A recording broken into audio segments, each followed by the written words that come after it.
Thailand Bangladeshi পর্যটকদের পছন্দের তালিকায় শীর্ষে অবস্থিত দেশগুলোর মধ্যে অন্যতম। আজকে আমি আপনাদের সাথে যে প্ল্যানটি শেয়ার করতে যাচ্ছি তাতে থাইল্যান্ডে আপনার সময় এবং টাকার সেরা ব্যবহার নিশ্চিত হবে বলে আমার বিশ্বাস। তার আগে আপনি যদি ইতিমধ্যেই আমার চ্যানেলটি সাবস্ক্রাইব করে থাকেন তবে আপনাকে অনেক শুভেচ্ছা, আর যদি না করে থাকেন তবে আমার পরবর্তী ভিডিওগুলোর আপডেট পেতে এক্ষুনি সাবস্ক্রাইব করুন, আর হ্যাঁ, বেল আইকনটি প্রেস করতে ভুলবেন না। ভিডিওর শুরুতে থাইল্যান্ড ভিজিটের আইটিনারি বলে নিচ্ছি, তারপর থাইল্যান্ড ভিজিটের সময় কি করবেন আর করবেন না, সেই সাথে মোট খরচের একটি ধারণা দিয়ে দিব।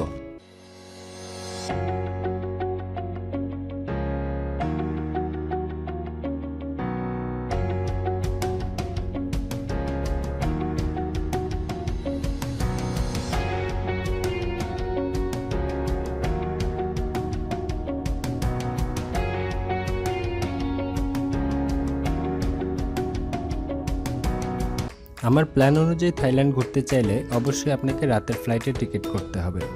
আমি যতদূর জানি বাংলাদেশ বিমান এবং রিজেন্ট এয়ারলাইন্স ছাড়া বাকি প্রায় সবগুলো এয়ারলাইন্স রাতে ব্যাংককে ফ্লাই করে। টিকিট করার সময় অবশ্যই আপনাকে ফুকেটের কানেক্টিং ফ্লাইট নিতে হবে। ধরা যাক আপনি বৃহস্পতিবার দিবাগত রাত 12:15 ঢাকা থেকে ব্যাংকক ফ্লাই করছেন। তার অর্থ আপনি যখন ব্যাংককে পৌঁছাবেন তখন লোকাল টাইম হবে 4:30 মতো। এক্ষেত্রে আপনি ফুকেটের কানেক্টিং ফ্লাইট নেবেন সকাল 7টায়। ব্যাংকক নেমে আপনাকে ইমিগ্রেশন সেরে নিতে হবে। এরপর ডোমেস্টিক টার্মিনালে নির্দিষ্ট গেটে পৌঁছে ফ্লাইটের জন্য অপেক্ষা করুন। ফুকেটে পৌঁছাবেন সকাল 8:15-তে। লাগেজ কালেক্ট করে এয়ারপোর্ট থেকে বেরিয়েই ট্যাক্সি নিয়ে চলে যান রাসাডা পিয়ার জেটিতে।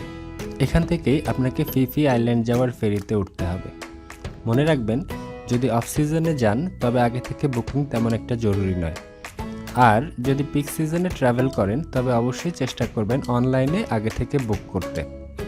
9:30-এর ফেরি দুপুর 12টায় ফিফি আইল্যান্ডে পৌঁছায়। যেহেতু গত রাত প্রায় পুরোটাই আপনি নির্ঘুম কাটিয়েছেন, কাজেই হোটেলে চেক ইন করে কিছুটা আরাম করুন। হোটেল আগে থেকে বুকিং করে গেলে তো কোনো কথাই নেই, না করলেও পছন্দসই হোটেল খুঁজে পেতে খুব একটা অসুবিধা হবে না।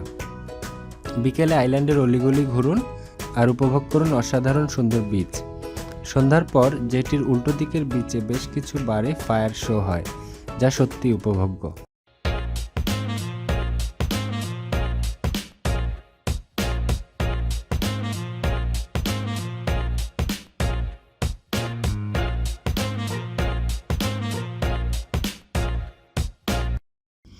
আজকেও আপনি ফিফি আইল্যান্ডেই থাকবেন। সত্যি কথা বলতে পুরো ট্রিপের সবচেয়ে সুন্দর জায়গা হলো ফিফি আইল্যান্ড, আর এখানে 2 রাত কাটানোর পরেও আপনার মনে হবে আর একদিন থাকতে পারলে আরও ভালো হতো।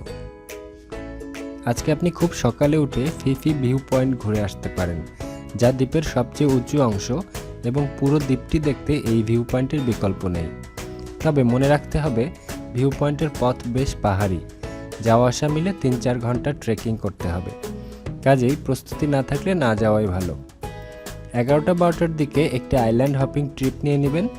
মনে রাখবেন, ফিফি আইল্যান্ডে আইল্যান্ড হপিং না করলে পুরোটাই মিস, কারণ ফিফি আইল্যান্ডের আশেপাশে প্রবাল দ্বীপগুলো আর আন্দামান সাগরের স্বচ্ছ পানি, সব মিলিয়ে এটি একটি অভাবনীয় ট্রিপ, যা না করলে আপনার পুরো যাত্রাই অসম্পূর্ণ থেকে যাবে। অন দি স্পট বুকিং করতে পারবেন, তবে আমার পরামর্শ হলো আগের দিনই পছন্দমতো কোনো ট্যুর ডেস্ক থেকে বুক করে ফেলুন। আপনার হোটেলের রিসিপশনে কথা বললেই ট্যুর বুক করতে পারবেন আশা করি। আজ খুব সকাল সকাল ফেরিঘাটে চলে আসবেন। গন্তব্য ক্রাবি প্রদেশের কোহলান্টা আইল্যান্ড। কোহলান্টা সাইজে ফিফির থেকে বেশ বড়, তবে জনমানব একেবারেই কম। ফিফির থেকে অনেক বেশি শান্ত। লান্টার পাহাড় আর সাগরের কম্বিনেশন দেখার মতো। লান্টায় অনেকগুলো বিচ আর নির্মল পাহাড়ি পরিবেশে বেশ কিছু স্পট আছে, যেগুলো আপনার থাইল্যান্ড ভিজিটকে আরও বেশি সমৃদ্ধ করবে। সবচেয়ে ভালো হয় যদি আপনি বাইক চালাতে পারেন, তবে একটি বাইক ভাড়া করে পুরো দ্বীপটি ঘুরে দেখতে পারবেন একদিনেই। তবে দ্বীপের দক্ষিণ অংশের রাস্তা বেশ পাহাড়ি, কাজেই আত্মবিশ্বাসী না হলে বাইক এড়ানো উচিত। সেক্ষেত্রে লান্টার লোকাল প্রাইভেট ট্রান্সপোর্ট ব্যবহার করতে পারেন। সবার আগে আপনার হোটেলের রিসিপশনে কথা বলুন, আশা করি এখানে একটা ব্যবস্থা হয়ে যাবে।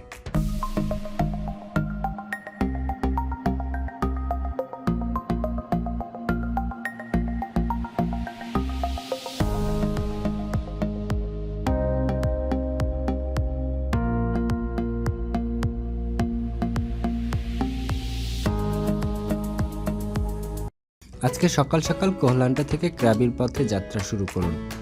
অনেকগুলো অপশন রয়েছে, যেমন পাবলিক ভ্যান, প্রাইভেট কার, এমনকি চাইলে ফেরিতেও যেতে পারেন। আপনি যদি ফ্যামিলি নিয়ে ট্রাভেল করেন তবে আমার পরামর্শ হলো প্রাইভেট কার, আর যদি বন্ধু বান্ধব সহ ভ্রমণ করেন তবে পাবলিক ভ্যান আপনার জন্য সুলভ সমাধান হতে পারে। ক্রাবিতে আপনি থাকবেন আওনাং বিচ এলাকায়। আওনাং হলো ক্রাবির অন্যতম জনপ্রিয় বিচ টাউন, যেখানে অনেক দেশের পর্যটকদের আনাগোনা দেখা যায় প্রায় সারা বছর জুড়েই। আওনাংয়ে হোটেলে চেক ইন করেই চলে যাবেন রাইলে বিচে। আওনাং বিচ রোডের কর্নারে পাবলিক লংটেইল বোটের টিকিট কাউন্টার রয়েছে। বোটে যেতে 30 মিনিটের মতো লাগবে। দিনের বাকি অংশ রাইলে বিচে কাটিয়ে সন্ধ্যার আগেই আওনাংয়ে ফিরে আসুন। আওনাংয়ে নাইট লাইফ এনজয় করতে চাইলে বেস্ট অপশন হলো সেন্টার পয়েন্ট। এখানকার যে কোনো বারে বসে মিউজিকের তালে কোমল পানীয় পান করতে করতে প্রাণচঞ্চল ক্রাবির নাইট লাইফ উপভোগ করতে আপনার ভালোই লাগবে।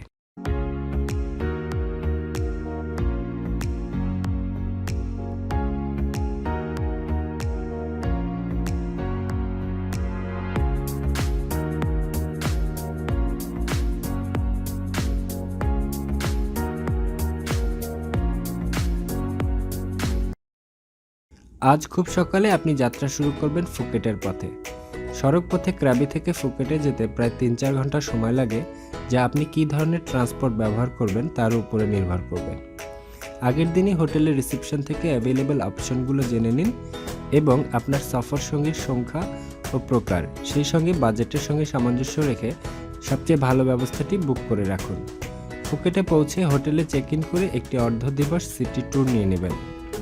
আগে থেকেই বুক করে গেলে ভালো, অথবা ফুকেটে গিয়েও করতে পারবেন। ফুকেটে থাকবেন প্যাতং বিচ এলাকায়, আর এখানে রাস্তাঘাটে অসংখ্য ট্যুর কোম্পানি পাবেন।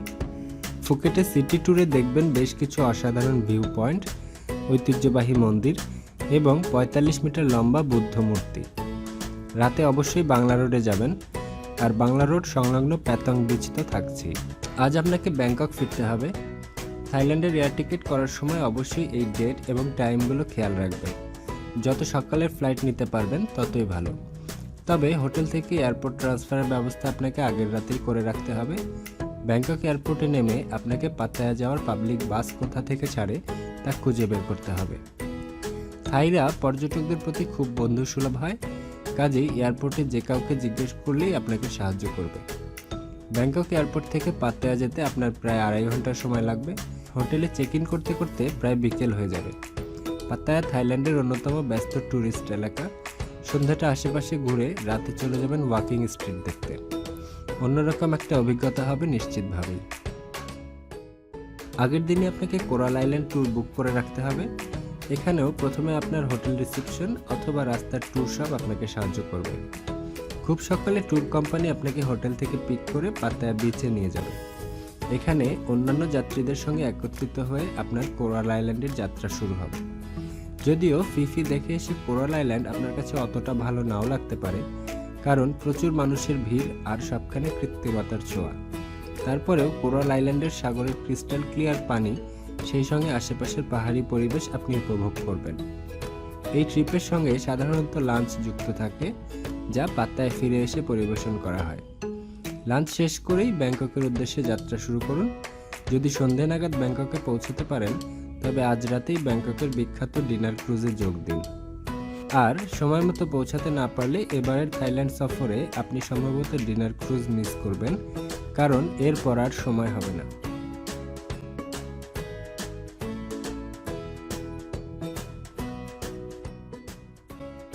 আজকে আপনার থাইল্যান্ড সফরের শেষ দিন, আর এই দিনের জন্য আপনাকে 2টি অপশন দিচ্ছি।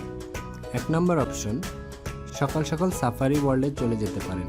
এখানে বাঘ সিংহ টাইপের প্রাণীর অবাধ অভয়ারণ্যের পাশাপাশি dolphin show, sea lion show, stunt show, bird show সহ সারাদিনব্যাপী বেশ কিছু শো হয়। আর সাফারি ওয়ার্ল্ডে ট্যুরের সঙ্গে সাধারণত লাঞ্চ সংযুক্ত থাকে।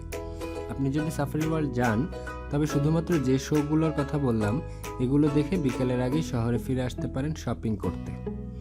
ব্যাংকক যাবেন আর টুকটাক শপিং করবেন না তা তো হতে পারে না। আর 2 নম্বর অপশন নিতে পারেন যদি আপনি হার্ডকোর শপার হয়ে থাকেন। সেক্ষেত্রে আপনি সাফারি ওয়ার্ল্ড মিস করবেন, কারণ ব্যাংককে একদিনে মোটামুটি 2-3টে শপিং মলে ঘোরা প্রায় অসম্ভব। প্রথমত, ট্রাফিক জ্যামের কারণে এক জায়গা থেকে অন্য জায়গায় যেতে বেশ সময় লাগে। আর দ্বিতীয়ত, ব্যাংককের যে কোনো নামকরা শপিং মল ঘুরতে আপনার কম করে হলেও 3-4 ঘন্টা সময় লাগবে। আর আপনি যদি অপশন 1 সিলেক্ট করেন, তবে আমার পরামর্শ সাফারি ওয়ার্ল্ড ঘোরা শেষে আপনি সোজা ইন্দিরা স্কোয়ারে চলে যাবেন, যেখানে আপনি প্রায় সব কিছুই পেয়ে যাবেন বেশ সস্তায়। আর যদি আপনি ব্র্যান্ড শপার হয়ে থাকেন, তবে ইন্দিরা স্কোয়ার পরিহার করুন আর সরাসরি চলে যান সিয়াম প্যারাগন, যা ব্র্যান্ডের স্বর্গরাজ্য বলে পরিচিত। আর যদি অপশন 2 সিলেক্ট করে থাকেন, মানে আপনি যদি হার্ডকোর শপার হয়ে থাকেন, তবে ইন্দিরা, সিয়াম, এমবিকে, প্লাটিনাম যে কোনোটা থেকে শুরু করতে পারেন। ব্যাংককের শপিং মলগুলো সাধারণত 8টা থেকে 9টার মধ্যে বন্ধ হয়ে যায়, তবে শপিং বন্ধ হয় না, কারণ ব্যাংককে বেশ কিছু নাইট মার্কেট আছে যেগুলো রাত 12টা পর্যন্ত খোলা থাকে। আমার পছন্দ নিয়ন নাইট মার্কেট। আমার দেখা মতো এটি ব্যাংককের সবচেয়ে বড় নাইট মার্কেট।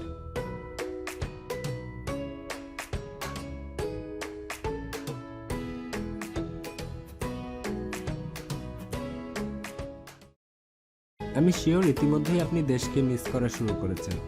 সো আর দেরি না করে আপনার ফ্লাইটের টাইমের কমপক্ষে 3 ঘন্টা আগে এয়ারপোর্টে চলে আসুন। এক্ষেত্রেও এয়ারপোর্ট ট্রান্সফার আগের রাতেই বুক করে রাখবেন, আর সবসময়ের মতোই হোটেলের রিসেপশনেই তা পেয়ে যাবেন। এবার আসি Thailand ভিজিটের dos and ডন্টসে।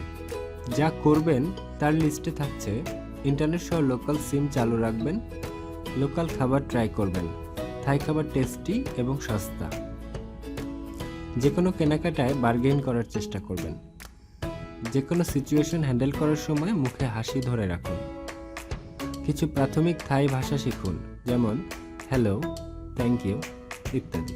Don'ts: Thailand ভিজিটের সময় যা যা করবেন না, এর লিস্ট কিছুটা বড়। কাউকে অসম্মান বা উঁচু আওয়াজে কথা বলবেন না, ঝগড়া বিবাদ মারামারি তো মোটেই না। অনুমতি ছাড়া কোনো থাই মহিলাকে স্পর্শ করবেন না, কোনো থাই ব্যক্তির মাথায় স্পর্শ করবেন না, এমনকি বাচ্চাদেরও না। টেবিলের উপর পা উঠাবেন না। মন্দির ভিজিটের সময় খোলামেলা পোশাক পরবেন না। সানস্ক্রিন ছাড়া সরাসরি রোদে বেশিক্ষণ থাকবেন না। আর সবশেষে নিজের বিবেক বুদ্ধি ব্যবহার করুন। আশা করি সুন্দর একটি ট্রিপ উপভোগ করে নিরাপদে দেশে ফিরতে পারবেন। এবার আসি খরচের বিষয়ে। আসলে খরচ ব্যাপারটা বিলাসিতার সঙ্গে সম্পর্কিত, তবে আমি মনে করি আপনি যদি কম খরচে ট্রিপটি শেষ করে আসবেন এ ব্যাপারে কমিটেড থাকেন, তবে শপিংয়ের খরচ বাদে 50 থেকে 55 হাজার টাকায় 8 দিনের এই থাইল্যান্ড সফর করে আসা সম্ভব। থাইল্যান্ড ভিজিট সম্পর্কে যদি আরও কিছু জানতে চান, তাহলে নিচের কমেন্ট বক্সে লিখুন। আর ভিডিওটি ভালো লেগে থাকলে লাইক এবং শেয়ার দিয়ে আমাকে আমার পরবর্তী ভিডিওর জন্য উদ্বুদ্ধ করুন। ধন্যবাদ।